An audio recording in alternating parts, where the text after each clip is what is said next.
भाई हैदराबाद को औकात दिखा दिया लखनऊ ने। किसी ने सोचा नहीं था कि हैदराबाद को औकात दिखाएगा लखनऊ उसका घर पर।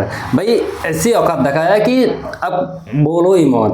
तो चलिए इस मैचे हैदराबाद आगे ব্যাট করে 9 উইকেটের লোকসানে 189 রানের টার্গেট দেয়। সেটাকে লখনউ চেঞ্জ করে কথা বলে জানো, মাত্র 16 ওভার 1 বলে 5 উইকেটের লোকসানে। তো ভাই লখনউ থেকে কি এত ব্যাটিং করলো ভালো যে এত তাড়াতাড়ি রানটা শেষ করে দিয়ে দিল। তো চলো দেখে আসি আগে ভাই নিকোলাস পুরেন। আজকে নিকোলাস পুরেন সত্যি হায়দ্রাবাদের অকাত দেখিয়ে দিয়েছে যে কেন তাকে 21 কোটি টাকা দিয়ে লখনউ আবার রিটেন করেছিল। গুরু নিকোলাস পুরেন আজকে তারিফ করতে হবে।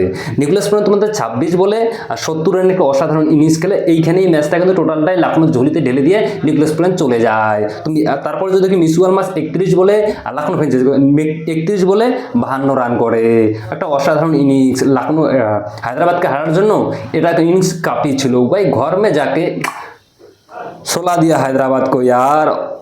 আর কারো তো বলবো না। তো এখন চলে আসছি ভাই হায়দ্রাবাদের কাছে। হায়দ্রাবাদ ট্রাভিস টুল্লা ভাই আজকে ট্রাভিস টুল্লা ভালো রান করেছে।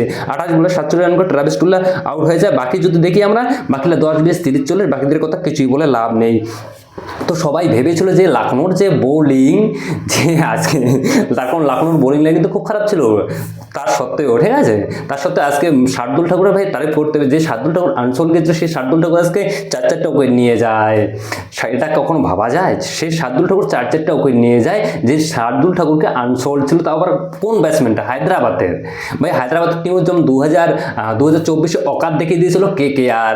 একবার তোমার 10 ওভারে রান চেস করেছিল, আর একবার 13 ওভার 3 বলে রান চেস করে দিয়েছিল কলকাতা। দুবার কলকাতা হায়দ্রাবাদকে হারিয়েছে, দুবারই কিন্তু কলকাতা হায়দ্রাবাদকে অকাত দেখিয়ে দিয়েছে। ঠিক আজকেও হায়দ্রাবাদকে অকাত দেখিয়ে দিল লখনউ ফ্র্যাঞ্চাইজি। ভাই লখনউ ফ্র্যাঞ্চাইজি হাততালি হয়ে যাক। তো সবার আগে কথা হচ্ছে ঋষভ পান তো ক্যাপ্টেন্সি ভালো করতেছে, কিন্তু ভাই সে যে 27 কোটি টাকা নিয়েছে, 27 কোটি হিসেবে পারফরমেন্স 0। এটা কি পয়সার পেশা নাকি অন্য কিছু? তো যেহেতু আজকে ম্যাচ এখনো কিন্তু লখনউ ভাই সেমিফাইনাল রেসে দৌড়াচ্ছে।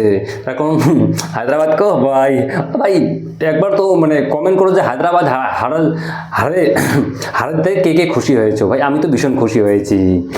তখন উস্কার অকাত দেখা দিয়েছে। তো চলো আজকে